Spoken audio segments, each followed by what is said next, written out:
Hi friends, আমি রজত। আপনাদেরকে দেখাচ্ছি আয়েশা গার্ডেন। তো দেখুন, আমি আমার টবেতে অ্যালোভেরা গাছ বা ঘেত্তকুমারী, বাংলায় যেটাকে বলা হয় ঘেত্তকুমারী, এই গাছ আমি রোপণ করেছি। এটা হলো আমার মাদার গাছ এবং এগুলো হলো নতুন করে বসানো গাছ।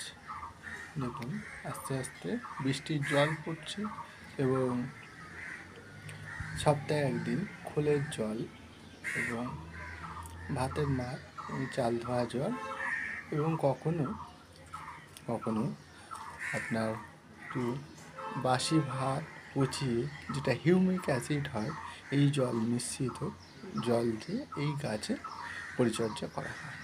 তো আপনাদের যদি ভালো লাগে আপনারা এরকম করতে পারেন। এই গাছটা বিশেষ দরকারি, যেমন গাছের জন্য হরমোন এবং মানুষের ব্যবহৃত জিনিসের মধ্যে যেমন ফেস ওয়াশ, আপনার মাথা যাদের গরম হয়ে যায় তারা এই গাছের পাতা খেয়ে পরিষ্কার করে, এর মধ্যে একটা ঘিয়ের মতো অংশ থাকে যেটা মাথার উপরে কিছুক্ষণ দিয়ে রাখলেই আপনার মাথা যদি প্রচণ্ড গরমও হয়, আপনার দেখবেন যে ঠান্ডা হয়ে গেছে, বা মাথার চুল ভালো হয় এই গাছের পাতার রস থেকে। এবং বিভিন্ন রকম ক্রিম যেগুলো এই গাছের পাতা থেকেই হয়।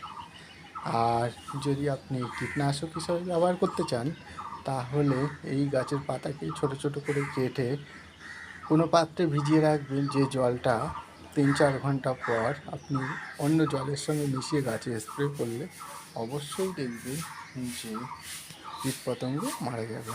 এতে